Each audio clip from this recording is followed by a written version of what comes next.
Our youth have a voice, and it's very, very important that they know that we not only hear them, but that we are listening to them. And so there are so many people who we can thank. We have our town council who is here. Let's give them a hand. All right. I saw our superintendent of schools is here. A few of our other board members, our town council. We have our public works department that we would like to thank for all of their help. The Bloomfield Police Department has been helping. Parents, children, and this amazing cadre. All of these have been Teachers of the Year in Bloomfield, led by our last state Teacher of the Year, Mary Kay Rendock. Love you, community.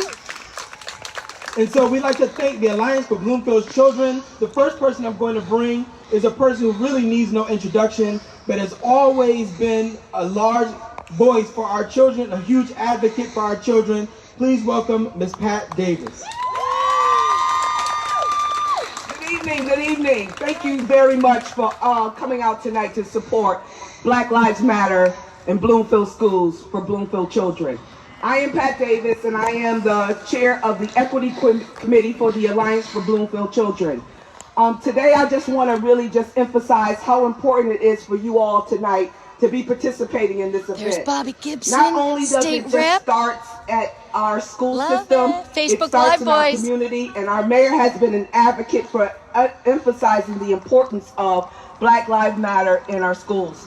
And we are tonight are celebrating what we're doing. We're celebrating this movement. We're making it a part of our school system. And I really would like to thank Mary Kay Rendock, who I've known for a very, very long time.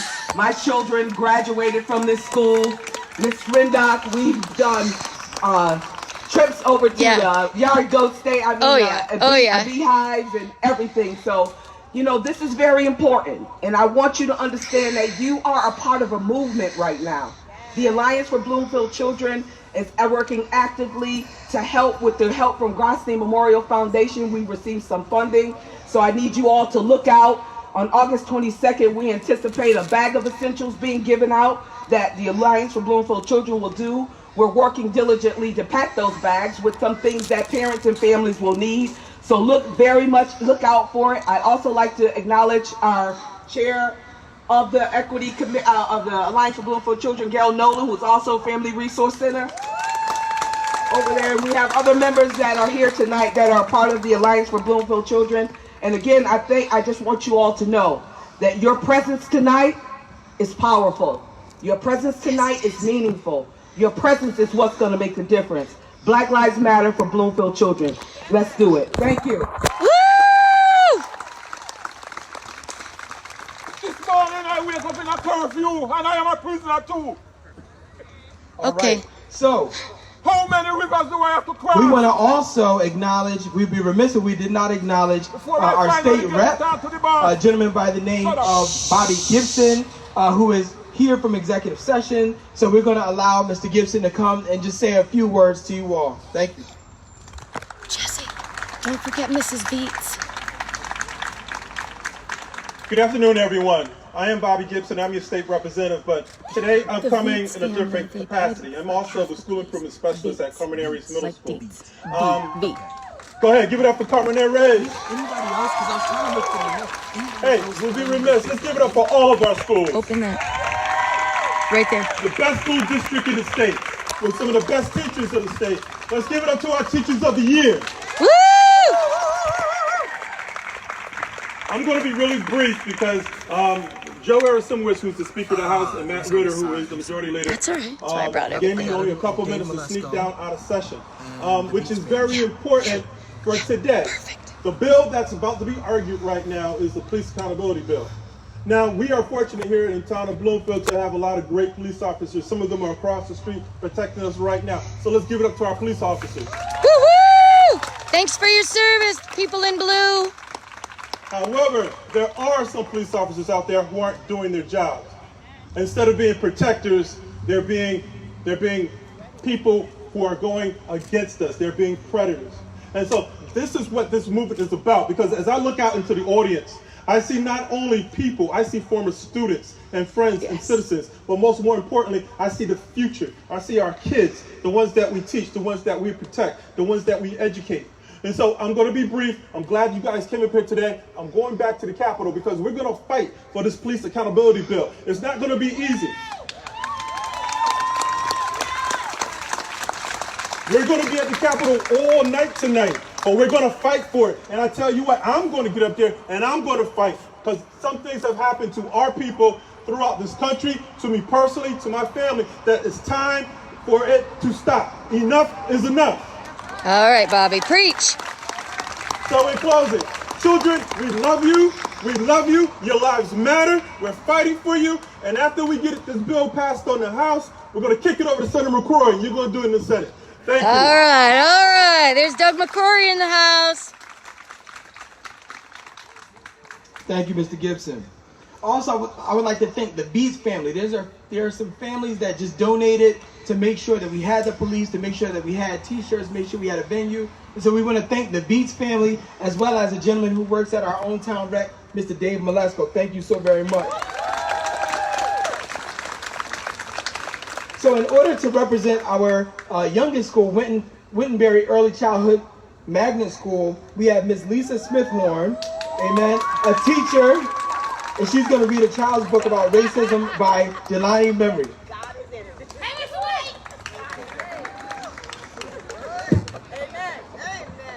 So I'm going to read you a book called A Kid's Book About Racism, because this is why we're here, because of racism, and that's why we marched today, and that's why we're having this rally. It's written by Jelani Memory, and it's for kids, but even if you're not a kid, this might help you open up that discussion with your child. This is a book about racism, for reals. And yes, it really is for kids. My name is Jelani. My skin color looks like this. If you can't see this from where you're standing, this is the color brown. I am called brown, or African American, biracial, black, or a person of color. I'm proud of who I am and the color of my skin, but because of my skin color, people aren't always nice to me. Sometimes I get called names. Other times it's worse. The person doing it might not even realize it hurts me a lot. And when they treat me that way, it makes me feel small. Thank you very much. You see, some people believe that having different color skin means you are not as good as others. That's called racism. What is racism? Racism means to hate someone, exclude them, or treat them badly because of their race or the color of their skin. And it happens all the time. Look at this. Not just in big ways, but sometimes it shows up in small ways, ways that are almost invisible, like a look, a comment, a question, a thought, a joke, a word, or a belief. Racism is one of the worst kinds of mean someone can be, because racism thinks being different is bad. But, look, Jelani put "but" in huge letters. But being different is actually good. Like, really, really, really, really, really, really, really, really, really, really, really, really, really good. 1000% good. Woohoo! Because being different means we have so much more to offer each other. Things like help, ideas, strength, skills, creativity, life, patience, respect, community, love, knowledge, experience, perspective, insight, diversity, wisdom, empathy, and originality. That whole being different thing, it makes us better, much better. Yeah, it does. So if you see someone being treated badly, made fun of, excluded from playing, or looked down on because of their skin color, call it racism.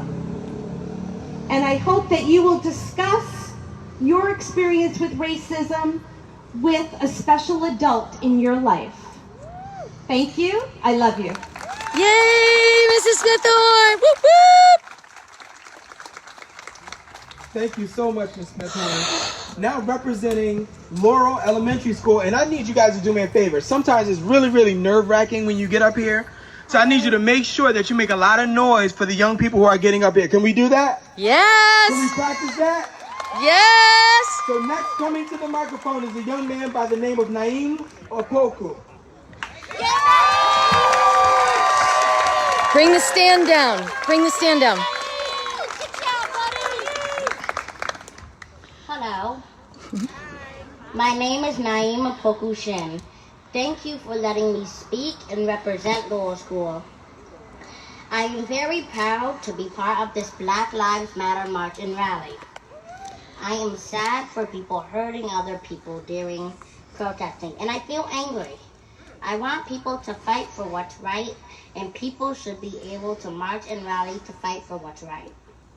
By rallying, we are saying that we want people to have freedom and want racism to stop. No one should be hurt because they protest. No one should be hurt because of their skin.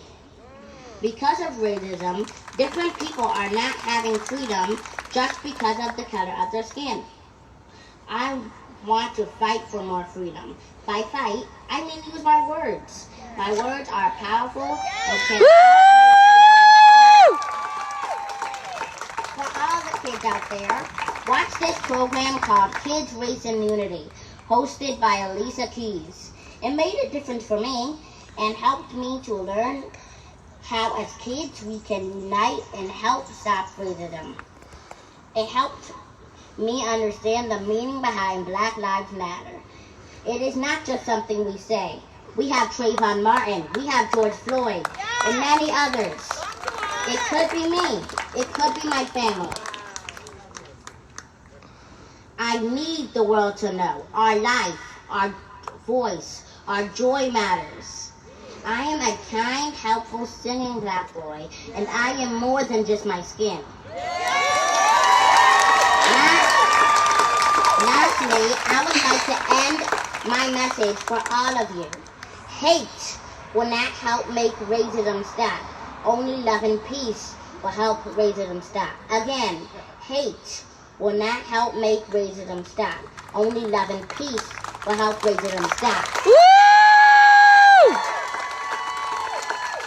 Now, I would like to start a song and hope you all join in. This little light of mine, I'm gonna let it shine.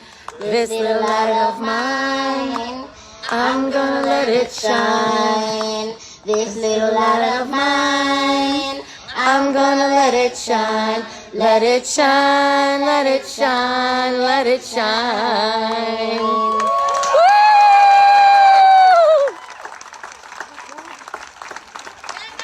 Say thank you. Thank you. Yay! Woo-hoo! Let's give Naeem another hand. Woo!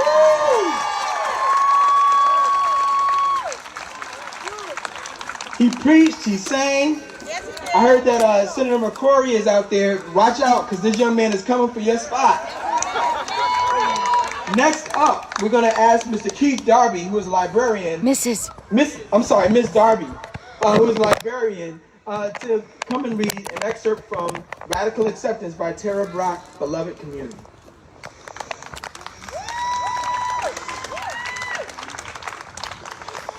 Good afternoon.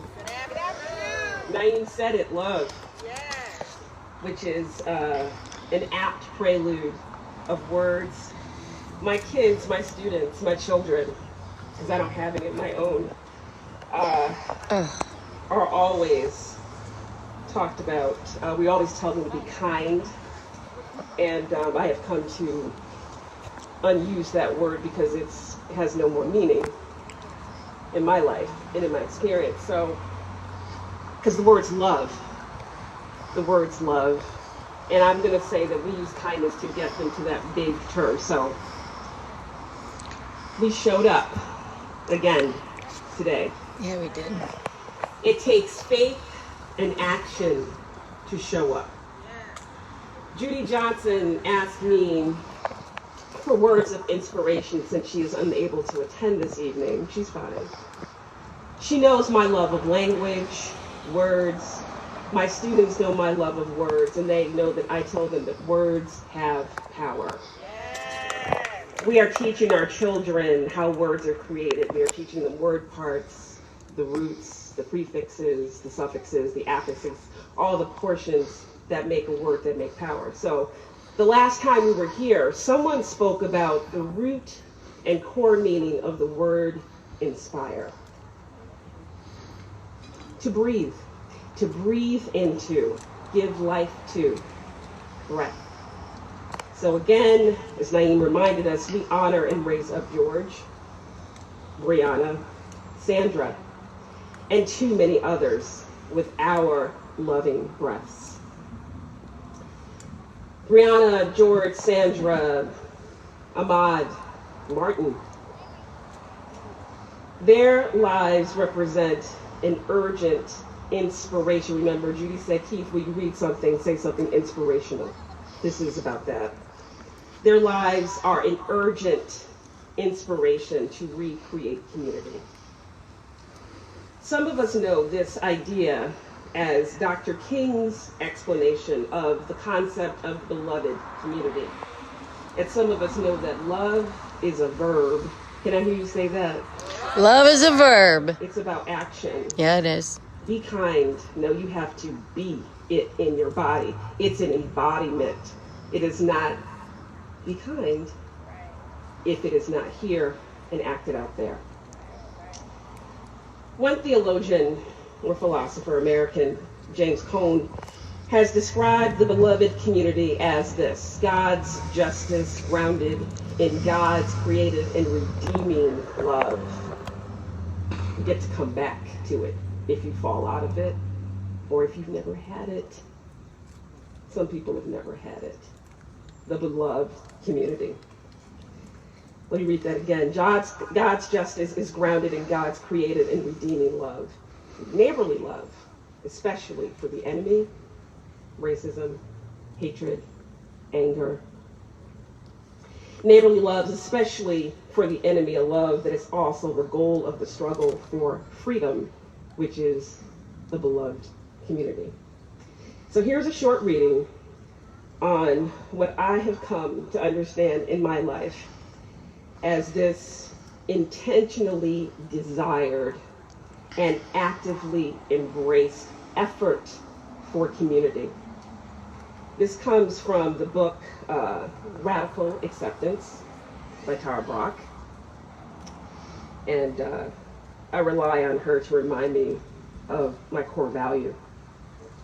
So she tells us in the Buddhist tradition that there's this idea of holding compassion for others, and it goes like this. She says, may my life be of benefit to all beings.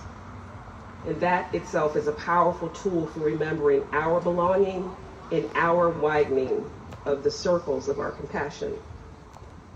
And finally, she talks about quickly this story. She says, an Aboriginal woman from Australia, a person of color, an Aboriginal woman from Australia speaks from this sense of relatedness in a powerful way.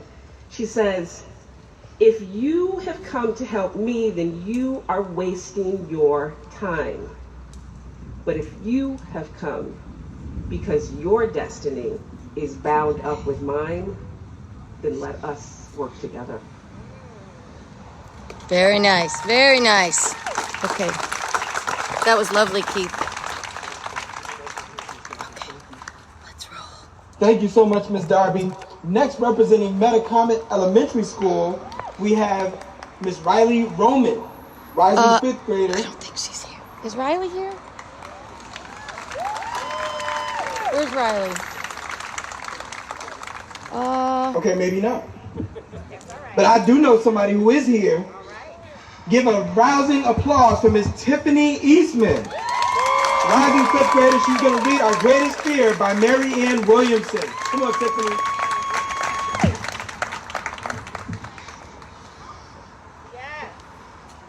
Our Deepest Fear by Mary Ann Williamson. Our deepest fear is not that we are inadequate. Our deepest fear is that we are powerful beyond measure. It's our light, not our darkness, that most frightens us. We ask ourselves, who am I to be brilliant, gorgeous, talented, fabulous? Actually, who are you not to be? You are a child of God. Your playing small does not serve the world. There's nothing enlightened about shrinking, so that other people won't feel insecure around you. We are all meant to shine, as children do. We were born to make manifest. It's not just in some of us, it's in everyone. And as we let our own light shine, we unconsciously give other people permission to do the same. As we are liberated from our own fear, our presence automatically liberates others. Beautiful. Yeah, Tiffany. Woo-hoo! I'm talking about Tiffany. Next, representing Carmen Aires Intermediate School, we have Devin Carney, rising sixth grader, who's going to read an original poem. Come on, Devin. That's my student. That's my dog. That's my guy right there. Hello. My name is Devin. Black Lives Matter to me because I want every child to have the chance to grow up and be the best that they can be, no matter what their race or background is. I wrote a short poem called A Better Tomorrow that I would like to share with you today. A better tomorrow. A better tomorrow can only happen if we change today. Living in a world of racism is not okay. Everyone should be treated equally, no matter the color of their skin, because at the end of the day, we are all kin. It doesn't matter if you are brown, black, or white. Being treated with respect, understanding, and dignity is a basic human right. Yes. Parents must teach and lead the way. It starts with you. That's all I have to say. Devin! Devin! Woo! Mama, there goes that man. That's an original poem. We got to give him another hand of applause. Devin! Next, also representing Carmen Aires Intermediate, we have rising sixth grader Daniel Reed, and he's also a member of the Dream Academy, and he's going to read Hey Black Child.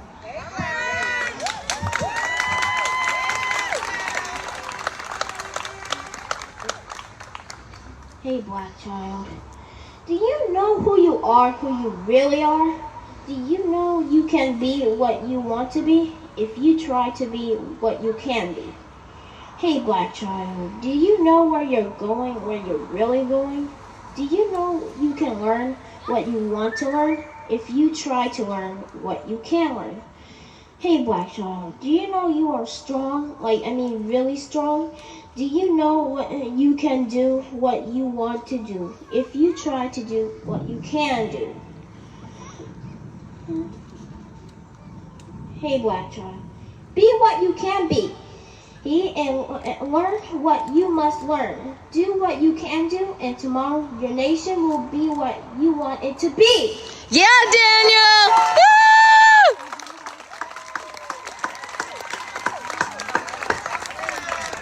Excellent job, Daniel. Next, representing the Steps to Success program, we're going to ask for Miss Sally Etienne and Kyle Mansfield to come up and read Equality.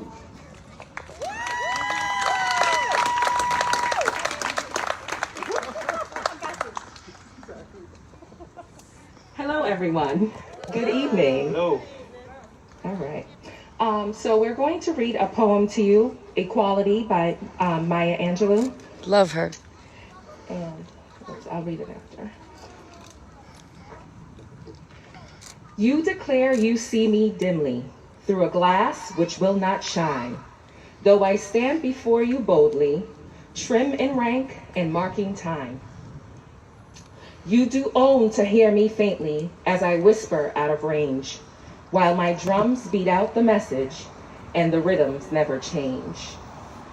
Equality, and I will be free. Equality, and I will be free. You announce my ways are wanton, that I fly from man to man. But if I'm just a shadow to you, could you ever understand?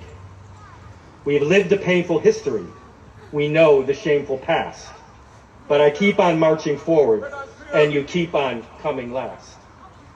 Equality, and I will be free.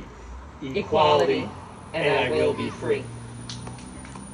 Take the blinders from your vision, take the padding from your ears, and confess you've heard me crying, and admit you've seen me, my tears. Hear the tempo, so compelling. Hear the blood throb in my veins. Yes, my drums are beating nightly, and the rhythms never change. Equality, and I will be free. Equality, and I will be free. Thank you. And we just want to leave you with one thing. We lost a very influential leader, John Lewis. Yes. And I just have a quote for you, which kind of inspired the equality poem, which is, "Freedom is a state. It is an act. It is not some enchanted garden perched high on a distant plateau where we can finally sit down and rest. Freedom is the continuous action we all must take, and each generation must do its part to create an even more fair, more just society." Yes, Ellie! Woo! Yeah. Next, we have Miss Zoe Morris from Bloomfield High School, graduate, class of 2020. I see some other graduates in the crowd. Where is she? Oh, good. Here she is.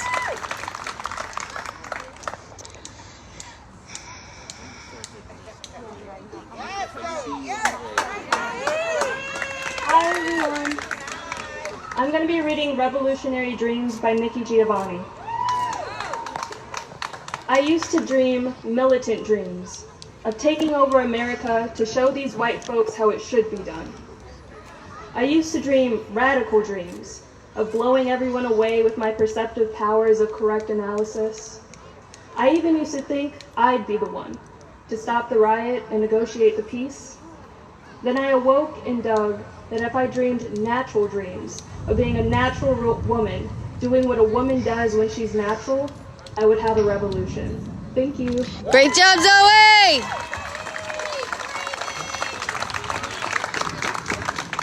Another one of our high schoolers representing Global Experience Magna School. Please welcome Samantha reading What Black Lives Matter Means to Me. Let's go. Come on.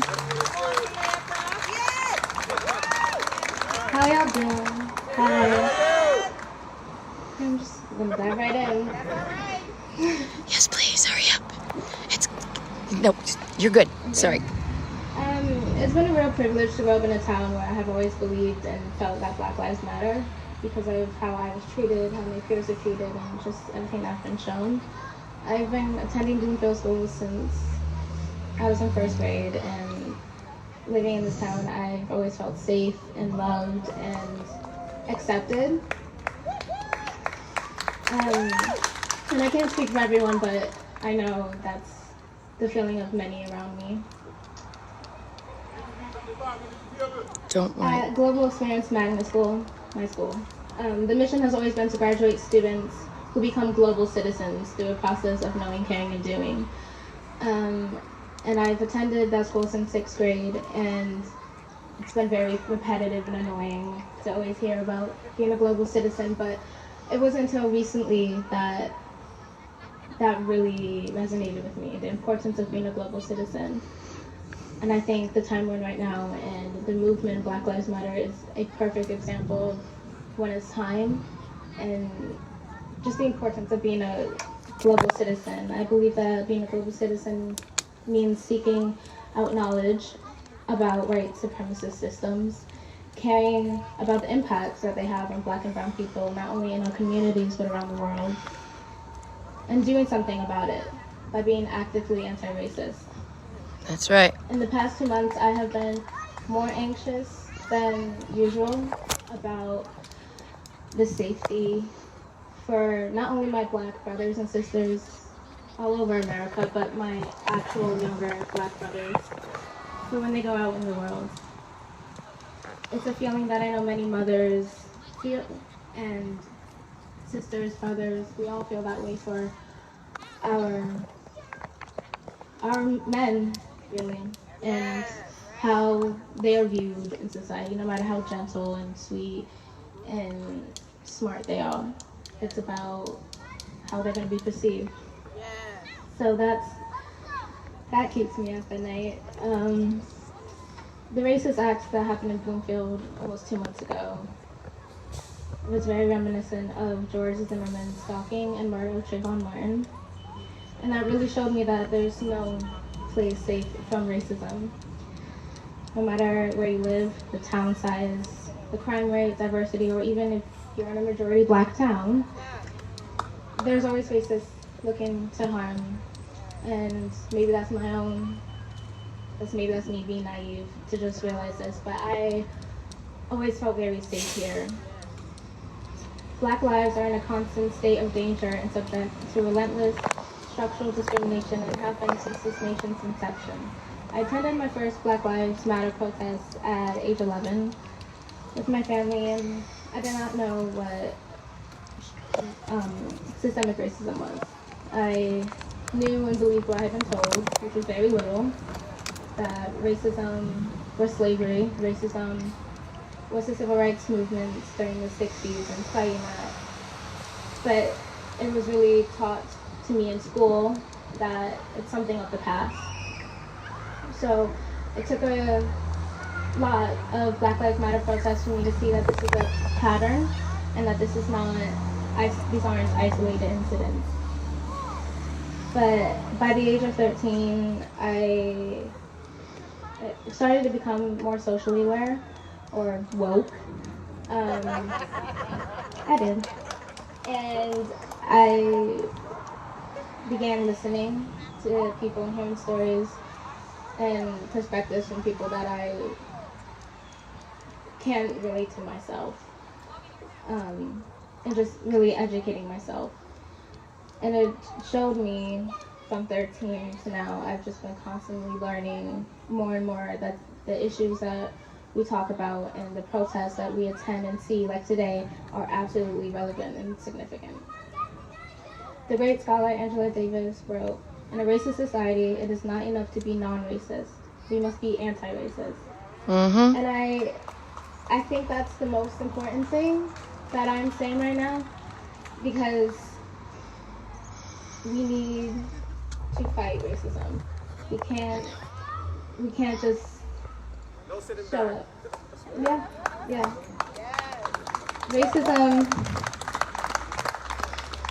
Racism is about more than individual mindsets.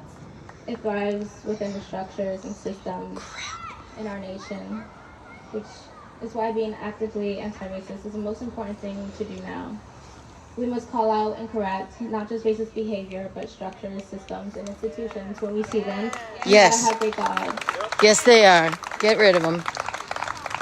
We need to learn about privilege and what we can do to use it. Oh boy. I, myself, in the past 2 months, have been learning and realizing about my own privilege. If someone were to ask me what I think of what privileges I think I have in the past, I probably would have just responded that I have running water or electricity and food and a loving mom and a good school, and all of those things are true and are privileges that a lot of people don't have, but I would have never said anything about race. But being very light-skinned, that in itself is a privilege. And I have been and will continue to use that privilege of my own to speak out and fight for the entire community. Love it. Samantha, we gotta cut you off. Thank you. Thank you, Samantha. Woo! Samantha from GEMS. Last but not least, we have a parent who is a star in her own right. I have some of her CDs in my house. And so I'm going to call up a parent from CAMS, Miss Tracy Caldwell. Holy Hannah. I was going to say a whole lot, but I'm not because the storm is coming. But I just want to say to the parents, to the teachers, to the children, make sure you call out racism and do it scared. Racism is scary. Telling people who are older than you, in higher authorities than you, with more clout than you, that they are wrong is scary. Do it scared. We gotta wrap this up.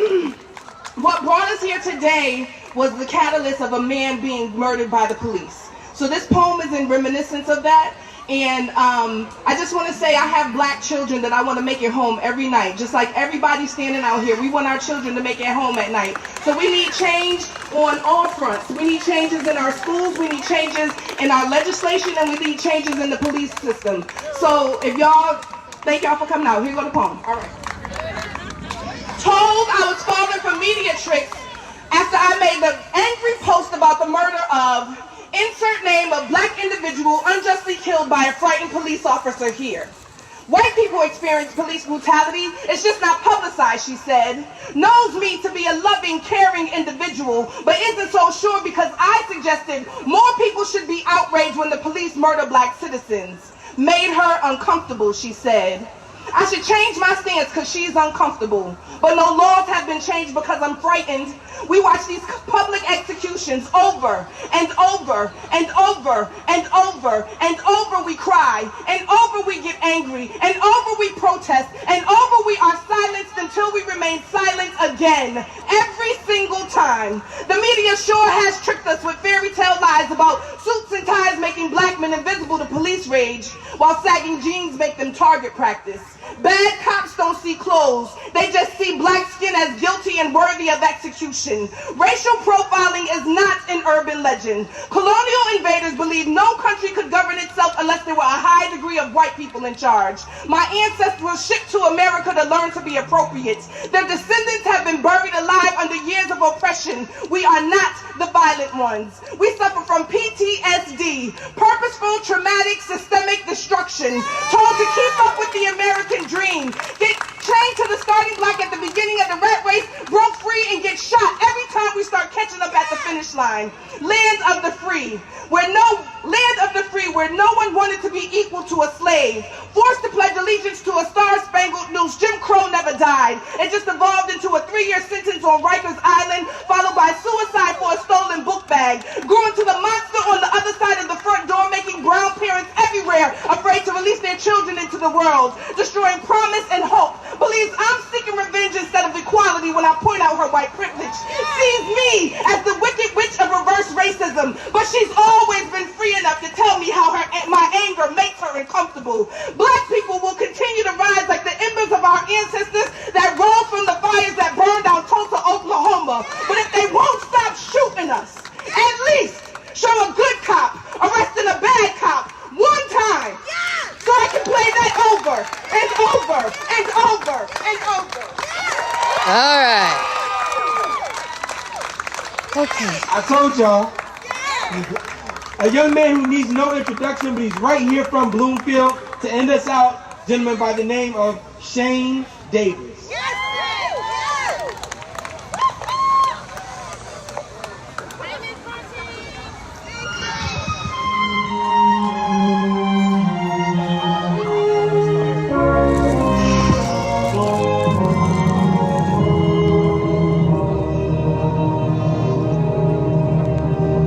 I was born by the river in a little tent. Oh, and just like the river, I've been running ever since. It's been a long time coming, but I know a change gonna come. Oh, yes it will. It's been too hard living, but I'm afraid to die, 'cause I don't know what's up there beyond the sky. It's been a long time coming, but I know a change is gonna come. Oh yes it will. I go. Uh-oh. Sing, sing, sing. There you go. Somebody keep telling me don't hang around. It's been a long time coming, but I know a change is gonna come. Oh yes it will. Okay, Shane, up under the tent. Go. And then I go to my brother, I think. and I say, brother, help me please. Should we cut it off? Huh? Let him finish. Yeah. Might as well.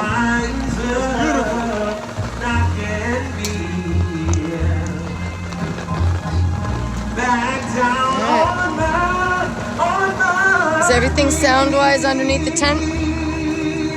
There have been times that I thought I wouldn't last long.